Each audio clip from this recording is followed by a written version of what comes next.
سارے نبیوں کے عہدے بڑے ہیں، لیکن آقا کا منصب جدا ہے۔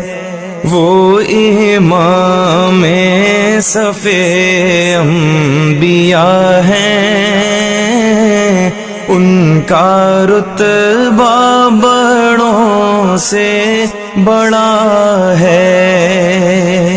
کوئی لفظوں میں کیسے بتا دے ان کے رتبے کی حد ہے تو کیا ہے۔